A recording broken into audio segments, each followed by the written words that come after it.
The manager struck the billionaire's husband in front of everyone. Moments later, he would beg for forgiveness, but by then, it was far too late. Richard Morrison's fist landed on David's jaw with a sharp crack that echoed through the crowded shopping center. Children shrieked, phones shot into the air, and within seconds, a circle of stunned onlookers surrounded the scene, unfolding inside the food court of the Beverly Center. "Learn to stay in your place," Richard barked, adjusting his expensive suit jacket as David stumbled back, his hand pressed against his aching face.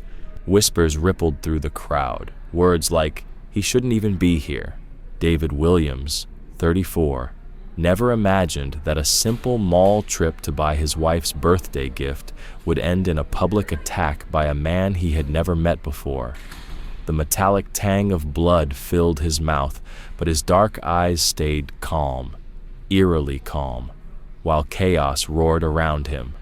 It had all started barely 15 minutes earlier when David walked into the luxury boutique to buy a handbag he had spotted online. The security guard at the entrance, acting under Richard's orders, blocked him with a cold statement. "Sorry, this store isn't for customers like you." When David politely asked what that meant, things spiraled out of control. Richard himself emerged from behind the counter, dripping arrogance that even his staff seemed afraid of. "You know exactly what I mean," Richard sneered. "This is a designer store. One of our bags costs more than you make in a year. Stop wasting our time and find something that fits your budget." Now, with half the mall recording, Richard was still bragging to the crowd about putting David in his place.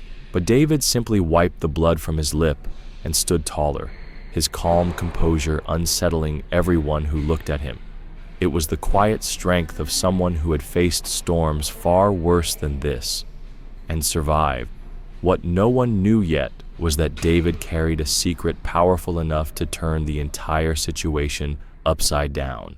And in his arrogance, Richard Morrison had just made the biggest mistake of his life. If stories of justice and payback grip your heart, make sure to subscribe and leave a comment. This is just the beginning of a tale where one act of arrogance unleashes consequences no one could ever forget. Richard adjusted his tie, grinning like a hero in front of the growing crowd. Phones recorded every second of the humiliation he thought he had orchestrated so perfectly. "Did you see that?" Richard shouted, pointing at David, who still calmly wiped his lip. "That's how we handle intruders at the Beverly Center. This place is for people of quality, not anyone who just strolls in off the street." Nearby, Marcus, the longtime mall guard in his 50s, looked at the ground, clearly uncomfortable. 15 years working there, and never had he witnessed anything so cruel or unnecessary. But Richard was his boss, and jobs at his age weren't easy to replace.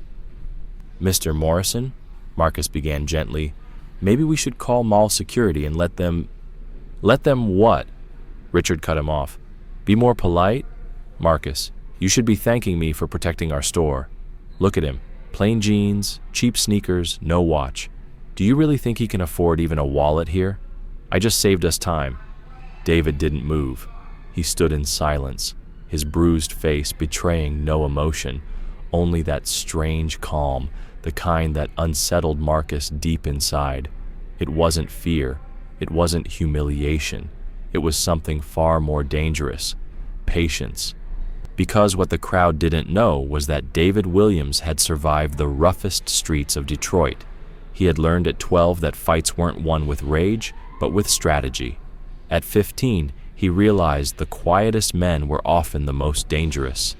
And at 20, after earning his first scholarship, he promised himself he'd never let senseless violence decide his future again. Richard, drunk on attention, raised his voice louder for the phones recording him. "You know what bothers me the most? The arrogance. He really thought he could walk into my store, pretend he had money, and we'd fall for it." An elderly woman in the crowd shook her head. "Young man, that was unnecessary. He wasn't doing anything wrong." Richard just laughed, brushing her off. "Ma'am, with all due respect, you don't understand how the luxury business works," Richard said, his tone dripping with condescension. "We have to protect our real customers from awkward situations. Imagine if one of our loyal buyers walked in and saw this." He pointed at David with open disdain. That was the moment David finally spoke. His voice was calm, low, and carried a weight that made several onlookers lean in to catch every word. "Mr. Morrison," David said slowly, pronouncing the name with surgical precision. Richard froze. "You're allowing this entire incident to be filmed," David continued, "and it will likely end up all over social media. Are you sure this is the image Platinum Fashion wants the world to see?" For the first time, Richard faltered. How did this stranger know his name? He hadn't introduced himself, and his name badge was hidden beneath his jacket. "How do you know who I am?" Richard demanded, his arrogance edged now with unease. David smiled. It wasn't a submissive smile, nor one born of fear. It was the unsettling grin of a man who had just watched his opponent stumble into the trap he'd been waiting for. "Let's just say I make a habit of knowing who I'll be dealing with," David said evenly, "especially when their actions could damage the reputation of an entire company." A shiver ran down Richard's spine, though he quickly brushed it off. Absurd. He was the regional manager of one of the most exclusive retail chains in the country. This man was bluffing. "You don't scare me," Richard snapped, though his voice lacked its former conviction. "If you think you can threaten me after barging into my store, you're sorely mistaken. Marcus, call mall security. Get him out of here. Now." But Marcus didn't move. Years of working under powerful people had sharpened his instincts, and something in David's eyes triggered every alarm he had. Instinct screamed that Richard Morrison had just walked himself into a disaster. Every insult Richard hurled only seemed to fuel something inside David, a quiet strength that his opponent couldn't recognize. He wasn't crumbling. He was calculating. The crowd had swelled, shoppers abandoning their errands to witness the confrontation. Richard misread their fascination as approval, puffing himself up even more. "Marcus, did you hear me?" Richard barked, his irritation spiking. "Call mall security now. This man is a threat to our customers."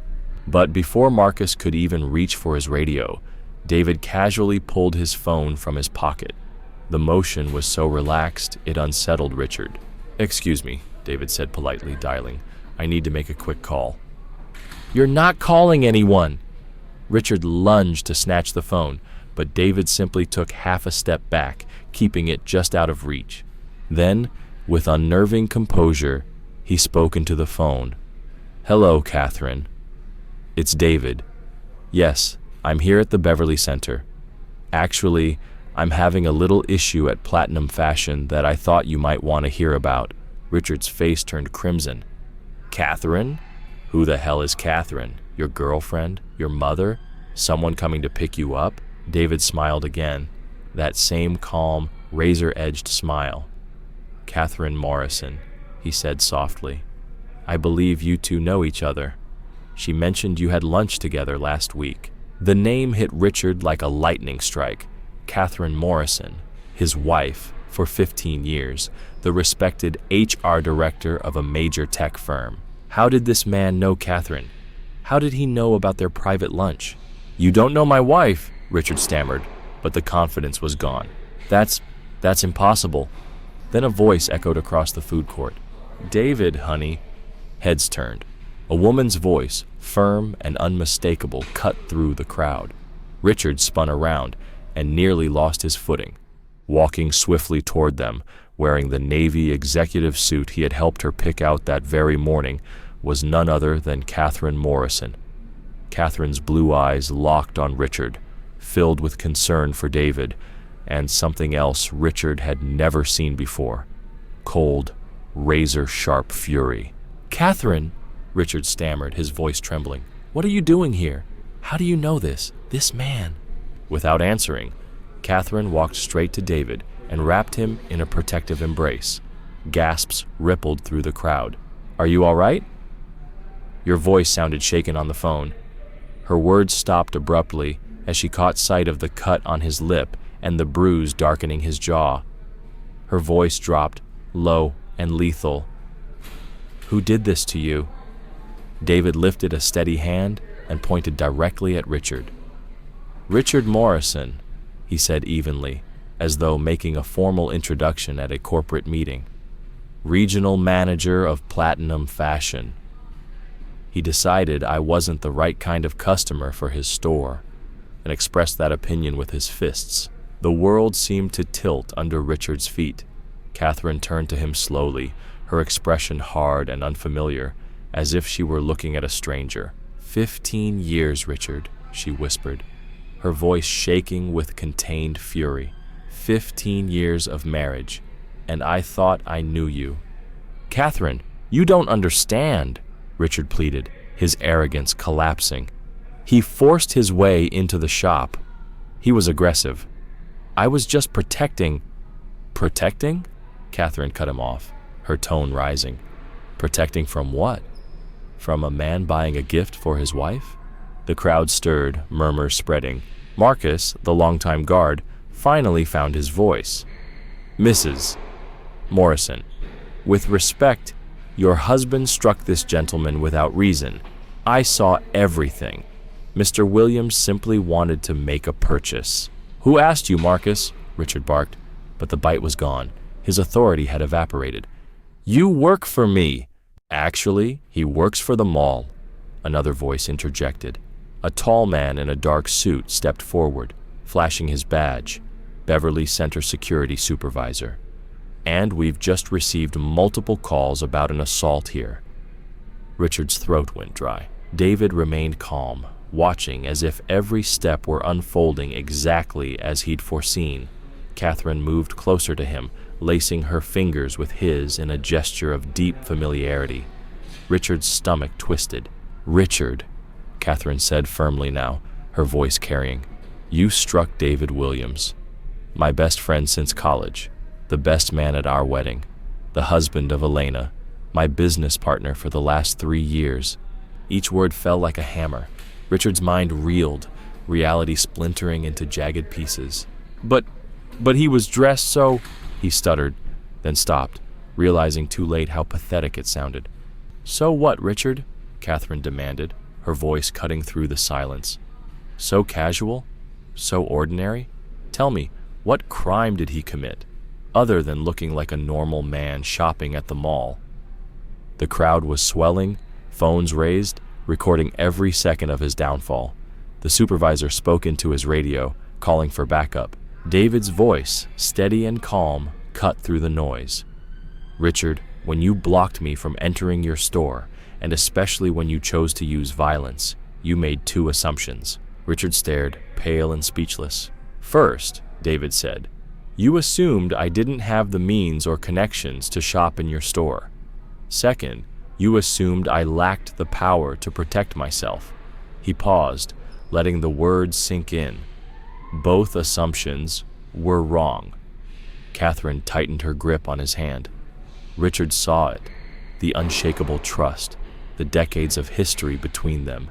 Everything he thought he knew about his marriage, about his position, was unraveling in front of the entire mall.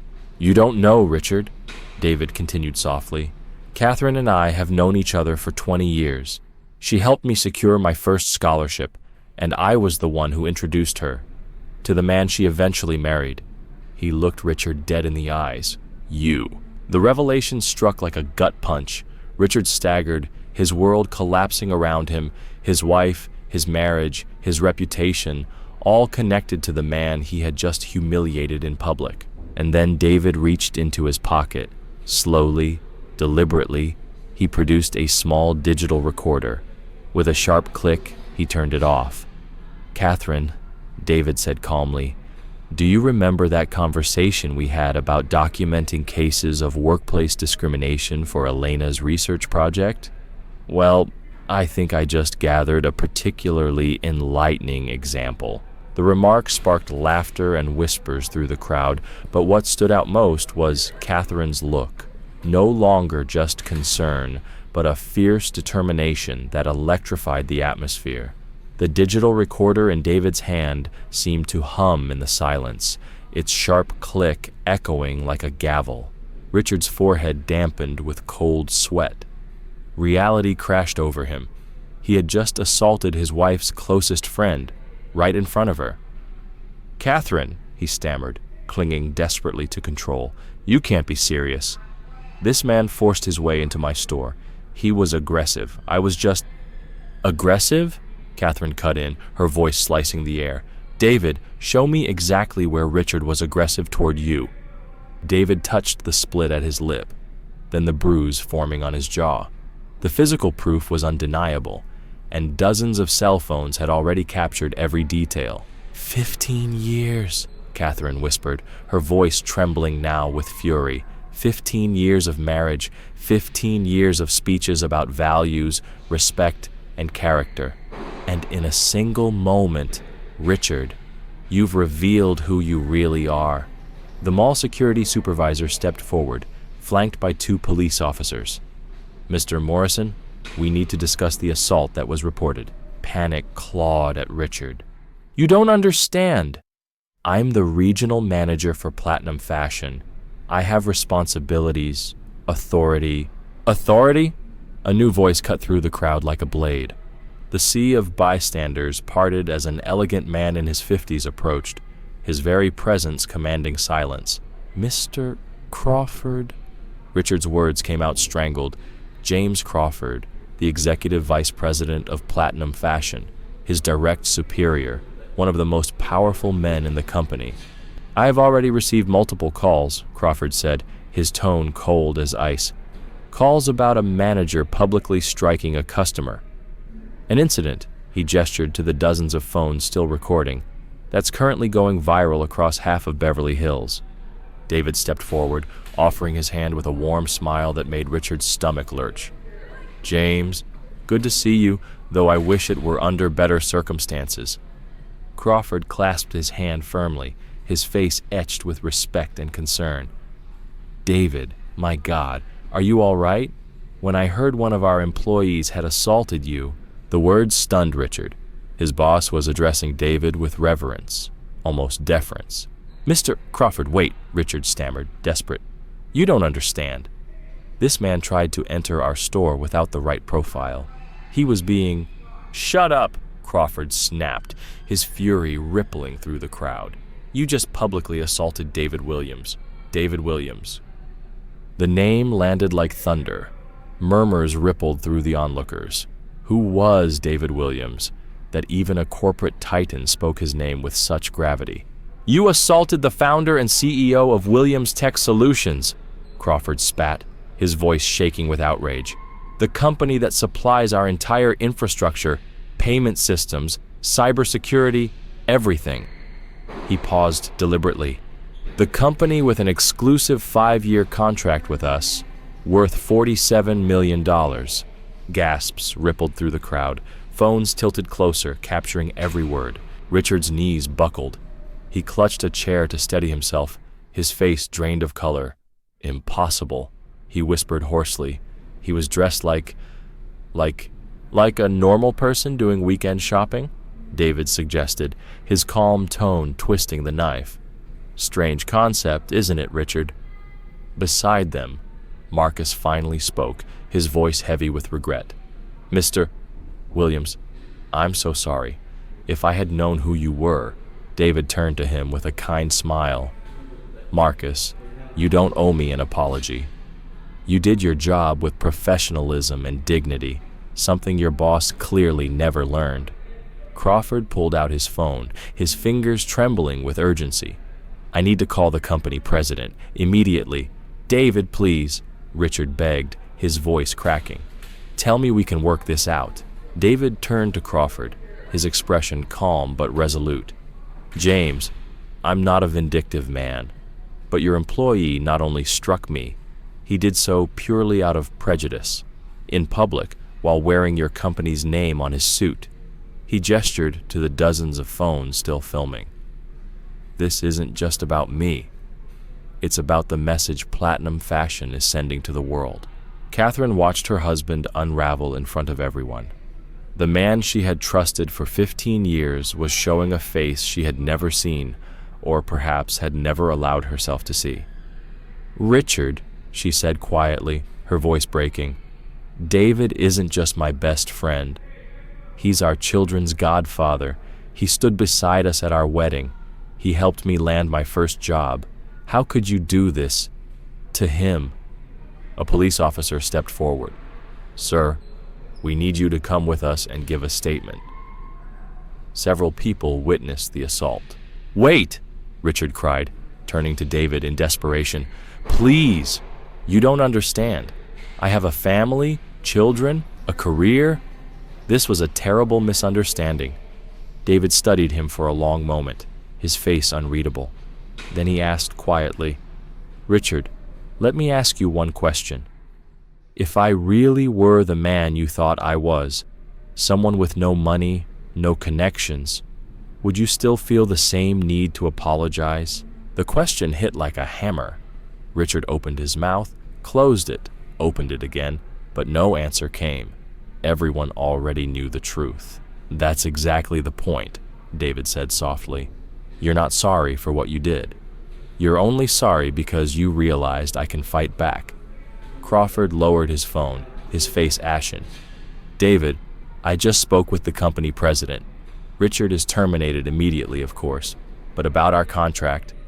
David smiled, a smile that made Richard's knees buckle. "Interesting you should mention that, James. I actually came here today intending to discuss an early renewal. I was even considering doubling the size of our agreement." Richard's chest tightened. If Platinum Fashion lost Williams Tech Solutions, it wouldn't just destroy him, it could cripple the entire company. "But now," David continued evenly, "I need to ask myself if I want to remain tied to a company whose leadership promotes men like Richard into positions of power. Men who think it's acceptable to assault customers based on how they look." Crawford's face turned pale as chalk. "David, please. He was a rogue employee. His actions don't represent us. The company hired him, promoted him, trained him, praised him, allowed him to represent its values," David cut in. "So tell me, how many other Richards are in leadership roles right now?" Richard finally grasped the depth of his disaster. He hadn't just destroyed himself. He had jeopardized hundreds of jobs, families, and careers. "Please," Richard whispered, tears spilling down his face. "Think of my children, my wife." Catherine recoiled, her voice like steel. "Don't you dare use us as an excuse. Our children deserve to know who their father truly is." The officers stepped in, ready to escort him away. But before they did, David leaned in close. His voice was quiet enough for only Richard to hear. "Here's some free advice," David said. "Use this moment to decide who you really want to be. Because the man you showed us today is not someone your children should ever look up to." And with that, Richard was led away, his empire of arrogance collapsing around him. 6 months later, David Williams strolled through the Beverly Center, past the shuttered remains of Platinum Fashion. A faded for-lease sign hung in the dusty window where the once bustling boutique had stood. Williams Tech Solutions had canceled its $47 million contract, triggering a chain reaction that shut down 3 stores in the region. Over 200 employees had been laid off, and James Crawford was barely keeping the company afloat with only a handful of locations. As for Richard Morrison, his name had become a curse in the retail industry. No one would touch him after the viral video exposed his downfall.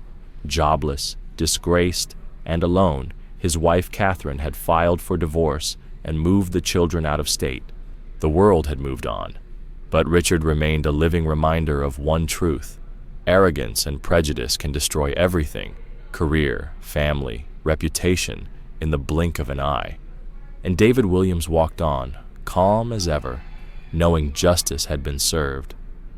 "I can't look at you anymore without seeing the man who attacked my best friend," Catherine had told Richard in their final conversation before walking away for good. Marcus, the former mall guard, who had once been too afraid to speak, now worked at Williams Tech Solutions headquarters as a security coordinator. His salary was triple what it had been, and for the first time, his entire family had full health insurance. "Mr. Williams gave me a chance when no one else would," he told his colleagues, still amazed by the unexpected turn in his life. David paused in front of the very spot where Richard had tried to humiliate him. Now, families of every background shopped peacefully through the mall, unaware of the history that lingered in that space. Williams Tech Solutions had since launched a scholarship fund for young entrepreneurs from underprivileged communities, transforming David's moment of humiliation into fuel for opportunity and change. His phone buzzed with a message from Catherine. "David, thank you for helping me see Richard for who he truly was. The kids want to know, are you coming to Sophie's 10th birthday party next month?" David smiled as he typed his reply. "I wouldn't miss it for the world. Godfather always shows up." And in that moment, he understood. The best revenge wasn't destroying those who had wronged him. It was building a life so much greater than anything they could have imagined. Richard had tried to reduce him to his skin color and supposed status, but in the end, all he had done was expose his own smallness to the entire world. If you've ever faced prejudice or injustice, remember this: your dignity is your strongest weapon, and true success is always the loudest answer. Subscribe now for more powerful stories where arrogance meets consequences and dignity always wins.